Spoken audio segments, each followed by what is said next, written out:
Deshaun Watson told reporters that he heard Bieniemy was very creative and there wasn't anything negative he had heard about him. If Bieniemy does get the job, he would be the first African-American head coach hired in this year's coaching cycle. So, Shannon, what should happen if EB doesn't get a job? Nothing. Nothing should happen. Nothing can happen. Because at the end of the day, Skip, it's hard to tell a man that spent $1 billion, $2 billion, $3 billion on the team who he should hire. The NFL has tried to incentivize it with no impact whatsoever. They keep saying, and all the owners, all they do is just move the goal line every single time, and it gets further. At first, Skip, they said, you know what, we want an offensive guy. Positions come available, they hire a defensive guy. Well, we want a guy with previous head coaching experience. They go get a guy from college. Well, we want a guy that at least that have coached quarterbacks or, maybe have called plays a little bit. They go hire a tight end. Coach. You see what they do? And it seems to me, Skip, it's always, well, I hired the most qualified guy. It seems to me these owners, the most qualified guy is always white. The guy that's the best leader of the men, he was the best leader of men, seems to be always white. I'm like, wait a minute. So I just had a gut feeling. Your gut feeling always seems to be you hiring somebody that's white. Skip, I ain't got no problem with that. As I said before, I believe sincerely that Roger Goodell is doing everything he possibly can. But Roger Goodell works at the behest of those 32 wealthy white men.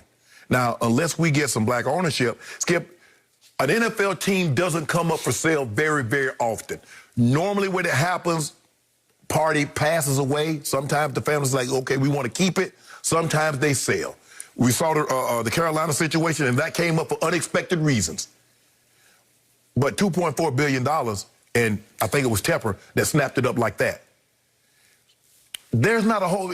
So we got to get... Unless we get, like, black ownership, we get black people in position of... minorities in position of hiring, really nothing we can do, Skip. Nothing Roger Goodell can do. There's no incentive. They're going to hire who they want, and they're going to change the rules because, oh, we want a guy with previous experience. What they do? Matt Rule had no previous NFL experience. Urban Meyer, baby. So, Skip, he had a terrible interview. I still don't want to. I want to know how a coach has a terrible interview. Tell you some of the people that he would like to hire on his staff. He tells you the type of offense he'd like to install, the type of defense he'd like to run, his approach, his philosophy. How you mess that up? Shannon Sharp, something is very wrong here. It's heading in the wrong direction. I have this sinking feeling Eric Bieniemy is not going to get a job again. It's going in the wrong direction in college and pro football. We've just gone through this period of Black Lives Matter. We just celebrated Dr. King's birthday again. And here we are, worse than ever. Yeah. So, as you know, I've long been close to John Wooten, once blocked for the great Jim Brown in Cleveland, ran the Dallas Cowboys as GM for a while, in Philly for a while. He was with Ozzie in Baltimore. He was, under Ozzie. And John has been the overseer, the head of the Fritz Pollard Alliance for many years. Now he's now the overseer of it, and Rod Graves has taken over recently as the new executive director. And I don't know if you saw the statement issued yesterday by Rod Graves, but it was powerful and it was very fair.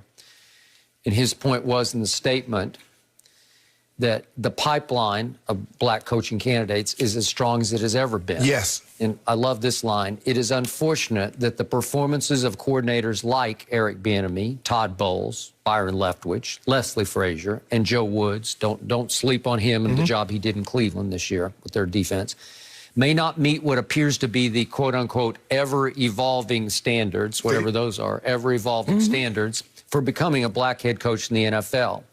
The prospect of second chances is proving to be even more elusive, right, for Todd Bowles. I think he obviously deserves another shot because white coaches have often gotten another shot. See Pete Carroll. Skip, you remember Doug Marrone Doug Marrone resigned from the Buffalo Bills and went and got another head coaching job with Jacksonville. He did. Josh McDaniels. They was getting ready to have a press conference. He sends them an email or a fax, says, "Nah, I'm gonna stay." And he's in line to get another job. Okay. What black you think, Skip, can resign a job and ever work again? Okay, I got it. So just for the record, Eric Bieniemy is now 51 years of age. Yes. So he's been second to jobs, third to jobs, second, third, and it just keeps going on. And now he's up in his 50s.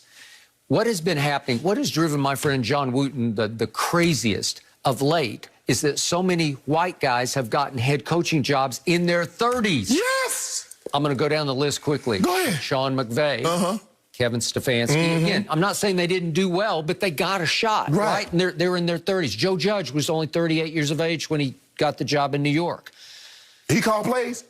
No, he was a special teams coach. Oh. Zach Taylor in Cincinnati. He called plays? Mid-30s, no. Quarterback coach. Brandon Staley just got the job with the Chargers, and I still don't know how because he only 4 years ago was the defensive coordinator of John Carroll University. Skip, I thought they wanted guys to call plays. Now, you just named Joe Judge, you named Matt Nagy, you named Doug Peterson. Skip, Zach Taylor was the quarterback coach. He was. Sean McVay called the plays. What about Pep Hamilton? Now, wasn't he the OC with Indy, with Andrew Luck? He was. His quarterback, Justin Herbert, just had the greatest rookie season for a quarterback in NFL history. I don't hear his name. I ain't heard the name mentioned. Don't hear his name. By the way, Brandon Staley is only 38 years of age, and suddenly he's the head coach of the Los Angeles Chargers. Then, again, a guy you came up with, Kyle Shanahan, got a job in his late 30s, but obviously he was decorated because his father was a great head coach. So I don't have any issues with it. I'm just saying Cliff Kingsbury in his late 30s got a head coaching job in the National Football League after a losing record as the head coach at Texas But Tech. at least Kyle was the OC in Houston. He was the OC in Washington. He was the OC in Cleveland. He was the OC in Atlanta before he got... These guys become OC in title only. Agreed. And then get a job without calling plays. But they say, well, EB don't call the plays. Well, hell, I just gave you a list of guys that didn't call plays. They weren't even... Skip. They weren't even on the offensive side. One guy got a head coaching job. He was the tight ends coach. Right. I believe that Eric Bieniemy acts as the head coach more than any of these other white candidates have ever acted as the head coach because, by all accounts, Eric Bieniemy runs practices and he sits and watches, and obviously he loves his offensive input into the game plans, but Eric is acting as at least the associate head coach. That's who he is. What has always baffled me about the NFL system is that even when you're the coordinator, it has nothing to do with being a head coach. You have to do it on just faith. You know, you have to just sort of look in a guy's eye and say, I think he could be a leader of men. I think he could be the CEO of my franchise because unless you're Urban Meyer, having proven it at the college level at 4 different stops, where you turn them around. He's at least been a head coach. He might not have NFL coaching experience. He has no NFL but he's been a head coach. And I respect and honor that. Yes. So I'm going to give him a shot, just the way Jimmy Johnson came in and just took over the Dallas Cowboys because he had been a head coach, obviously, at Oklahoma State and Miami. I believe Urban Meyer is more than qualified. But you can't say, well, this is what I want. Well, I want a guy with NFL head coaching experience and then go hire somebody from college. And I'm saying I don't have a problem. They always says I'm hiring the most qualified. It just appears to seem to my eye that always the most qualified is a white guy. That's what it appears to me. He's always white. That's always the most qualified. Ditto. And again, when you're talking about the pipeline of coordinators, you can't know for sure because running a defense or an offense has nothing to do with running a football team, right? You're responsible for the team, not just a unit, a phase of the team. You're responsible for the whole team. Thing. Dealing with the media, dealing with the owner. Yes. Dealing with personal problems that your stars might have. Yes. It all falls on you. You have to be the CEO. And so it's hard to know. When you hire these young coaches, can they handle it? Well, a bunch of them, I can go down a litany of a lot of failures where you just swung and missed because, I didn't even mention Arthur Smith just got a job. He's 38 years of age, right? Atlanta. Got a job. Okay, here we go.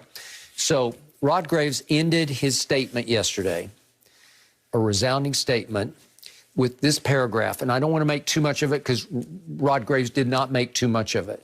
but he needed to mention, and I am all for, I applaud this, but he mentioned that it took fear of litigation to force the Rooney Rule into existence, which forced each team to at least interview one minority candidate. They'd like to have two now interviewed, but even that is not working.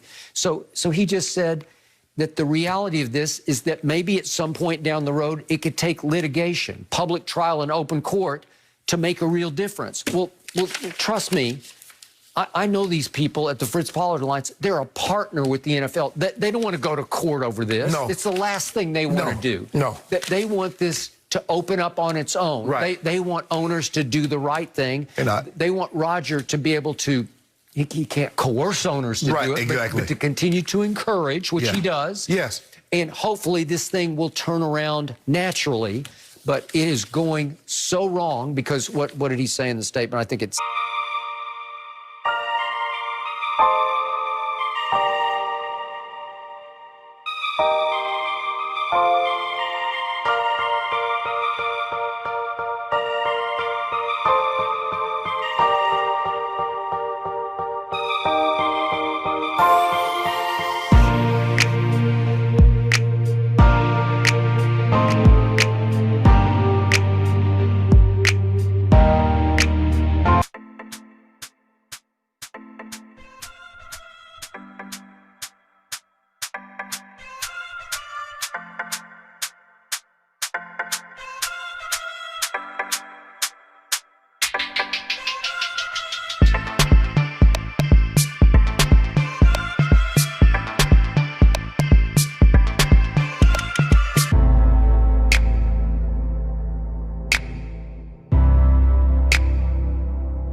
Nothing should happen. Nothing can happen. Because at the end of the day, Skip, it's hard to tell a man that spent $1 billion, $2 billion, $3 billion on the team who he should hire. The NFL has tried to incentivize it with no impact whatsoever. They keep